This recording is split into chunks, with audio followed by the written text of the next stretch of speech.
John Foreman knows exactly how Russia's military thinks because he spent years inside the room with its top commanders. As the UK's defense attaché in Moscow from 2019 to 2022 and earlier in Kyiv, Foreman saw firsthand how both sides prepared for war. Now, in a new interview with The Economist, he explains why Russia was never going to pull off the kind of fast, overwhelming victory many expected. Foreman sat opposite Russian Defense Minister Sergei Shoigu and Chief of the General Staff Valery Gerasimov and urged them to reconsider their decision, explaining, "More and more evidence was building that Russia was going to invade, so this was really much the last-ditch attempt to deter them from doing so." He went on, "The point was to refute their sort of talking points and really get on to the substance of it, and really say, look, if you don't invade, which would be a bad thing for Europe and for Ukraine and for Russia, then there are things we can do bilaterally and multilaterally to stabilize our relationships." As we now know, the Russians didn't listen. Not long after that meeting, Putin gave the order to invade, and the rest is history. But while the rest of the world watched in fear, expecting Russia to utterly annihilate its enemy and take over vast swaths of Ukraine in a matter of days, Foreman knew that the war was unlikely to play out that way.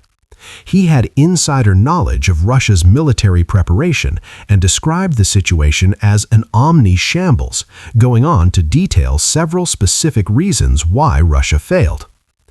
In war, underestimating your opponent is one of the worst possible moves you can make. Even when a much larger and stronger force comes up against a seemingly smaller and weaker one, the larger army has to show its opponent a certain degree of respect. They have to take the conflict seriously, never assuming that their enemy will simply roll over and submit. We've seen on countless occasions throughout history instances where battles and even entire wars were won by sides that seemed weaker than their opponents. Because war is not just about the numbers. It's not a matter of whichever side has the most soldiers and tanks will win by default. It's infinitely more complex than that, with a vast web of variables that all come into play to influence the end result. Despite all this, Russia, and indeed many other countries around the world, fell into the trap of underestimating Ukraine. It looked back on its own grand military history and grand status as one of the world's biggest military superpowers. Then it looked at Ukraine, seeing a country that was poorer, weaker, and significantly smaller. Russia is around 28 times larger than Ukraine. It did not see Ukraine as a major threat, nor did it believe that Kyiv could mount the necessary defenses to prevent Russia from achieving its aims. It never imagined or envisioned how the Ukrainian military, as well as the general Ukrainian population, would rise up and defend their land with unrivaled levels of determination, defiance, and rejection of Russian rule. Many observers around the world felt the same way, and while many expected the war to be bloodier and longer lasting than Kremlin officials, the general consensus at the time was that Russia would inevitably prevail, because Ukraine simply was not equipped to contend with the Russian threat. In underestimating Ukraine, Russia also underestimated its allies. When the war began, Putin warned any countries that interfered with consequences you have never seen. Perhaps he felt that this would be enough to deter Western nations from aiding Ukraine. It wasn't. Instead, the Western world and countries from other regions too have rallied around Ukraine, providing enormous amounts of financial, humanitarian, and military aid to help the country defend itself and strike back against its aggressor. It proved to be a far tougher nut to crack than Putin or any other Russian official had ever anticipated. Not only did Russia make the mistake of underestimating Ukraine, it doubled down on its misjudgments by overestimating its own capacities. There's no doubt that Russia is a massive military force. It consistently ranks among the top 3 strongest military powers in the world, behind the United States, but alongside or even ahead of China.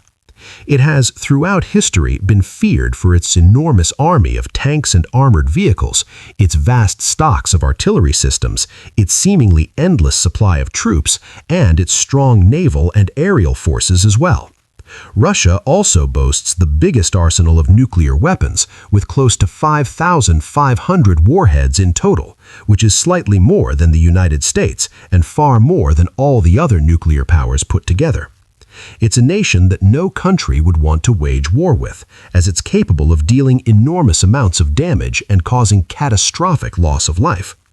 That much has been clear to see over the course of the conflict in Ukraine so far, with tens of thousands of Ukrainian civilians slaughtered alongside countless soldiers, with an estimated total casualty count of over 400,000 people. But it's not because Russia is strong and well supplied that it's unbeatable or infallible.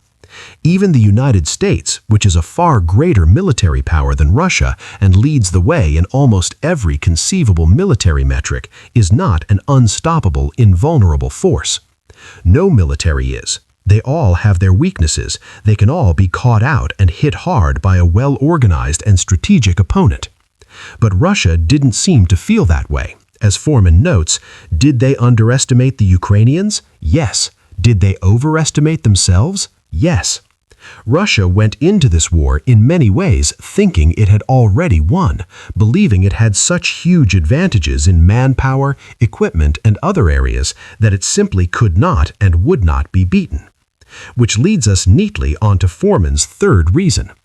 One of the reasons behind Russia's overestimation of its own abilities was quite simply arrogance. Ever since the dissolution of the Soviet Union, Russia has struggled to come to terms with the fact that many of the countries and republics it once ruled over are now independent.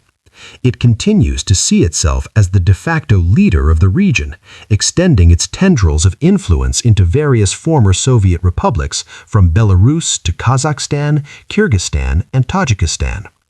Putin, in particular, ruse the very day that the Union collapsed, telling his people in a 2005 address, "First and foremost, it's worth acknowledging that the demise of the Soviet Union was the greatest geopolitical catastrophe of the century.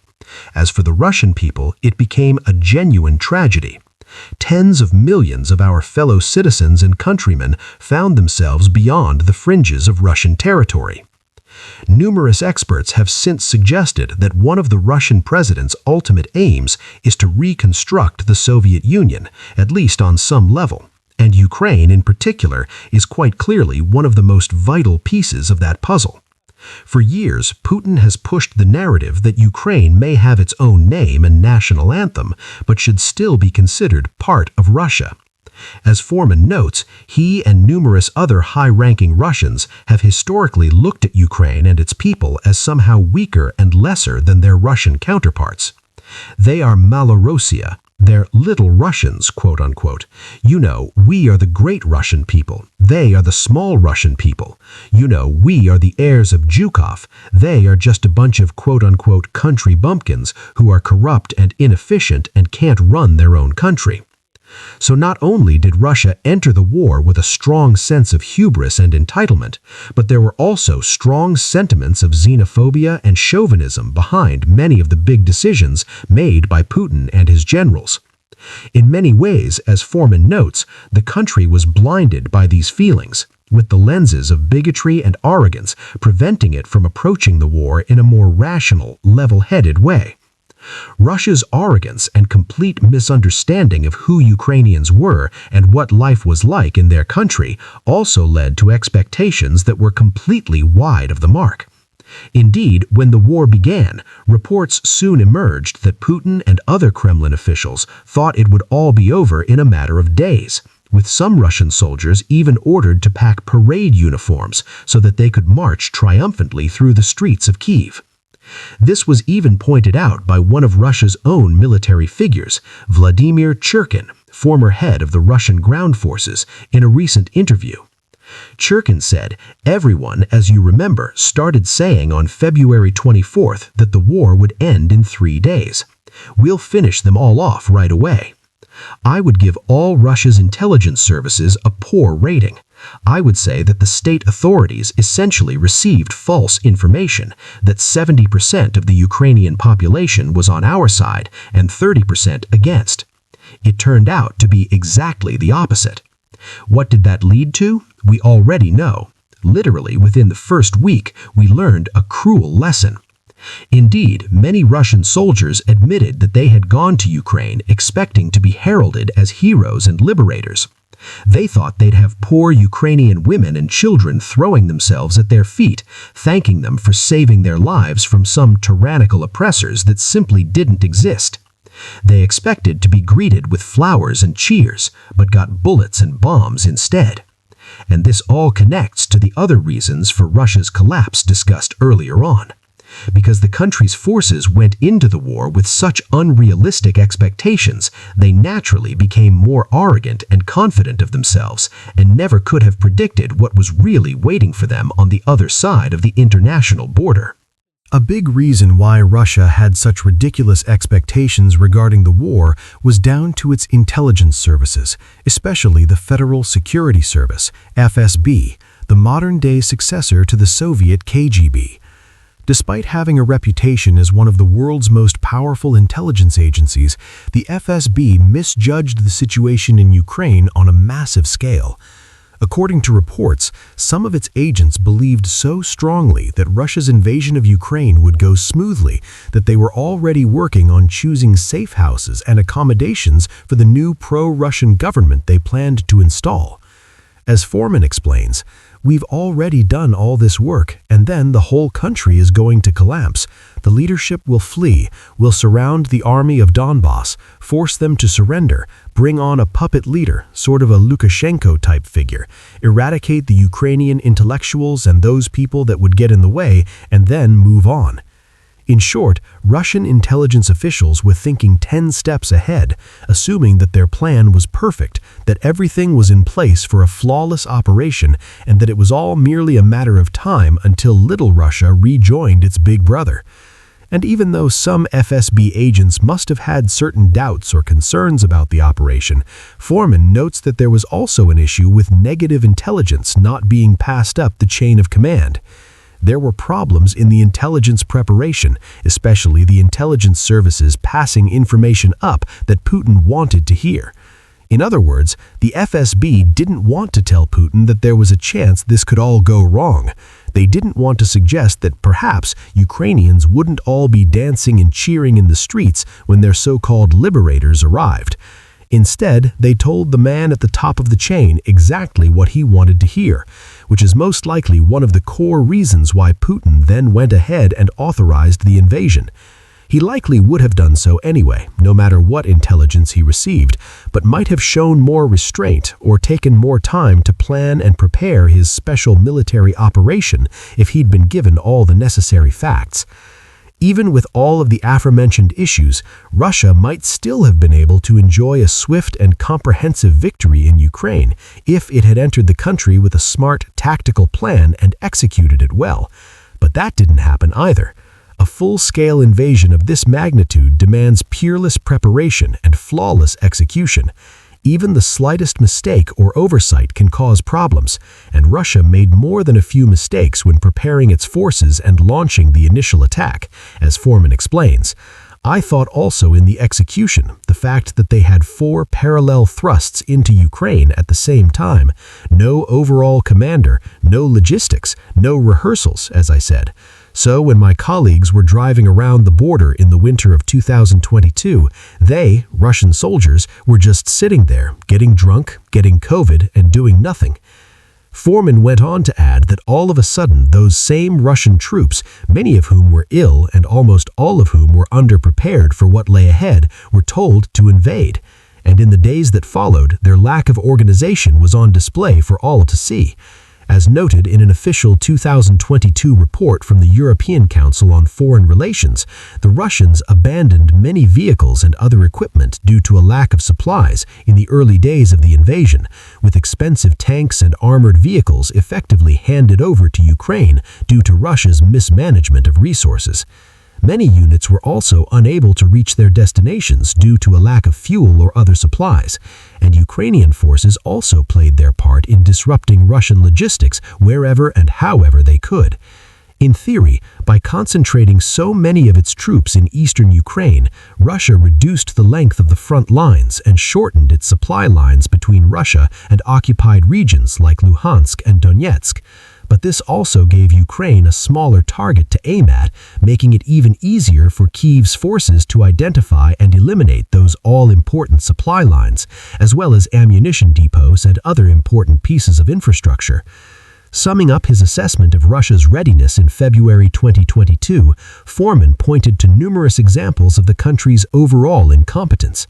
He noted, for instance, how maps and plans were out of date by the time the order came to invade, adding, "I think it's just catastrophic failure of the Russian state. I think it's a symbol of how much Russia's institutions like the army, armed forces, Ministry of Defense have been eaten away by corruption and incompetence." Indeed, the way the war has turned out has served as an enormous indictment of those very institutions. While the Russian army once had an imposing, intimidating reputation, famed around the world for its almost unparalleled strength and solidity, its performance in Ukraine has represented an enormous disappointment. Yes, Russian forces continue to gain slim slivers of ground in Ukraine today, but they do so at a snail's pace and have suffered extraordinary losses for only the smallest returns. A recent report from the United Kingdom's Ministry of Defense reveals Russia has likely sustained approximately 1,140,000 casualties, killed and wounded, since launching its full-scale invasion of Ukraine in 2022, including approximately 353,000 casualties in the conflict so far in 2025.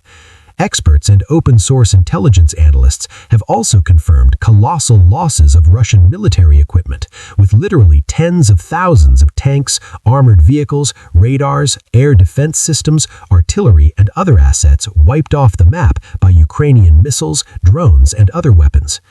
Russia has also seen itself isolated on the world stage, its banks and businesses cut off from international trade, its people barred from entering various countries, its relationships and reputation fractured for generations to come. Its economy is also spiraling rapidly into ever deeper depths of chaos, with oil sales plummeting, exports reaching historic lows, and a shrinking pool of parties interested in doing any sort of business with Moscow whatsoever. With every passing day, Russia pays a bigger price for the recklessness, arrogance, and incompetence of its leaders. And all of this might have been avoided if only those same leaders had been willing to listen to the voices of reason back during that meeting with John Foreman and other British military officials back in 2022, before it all began.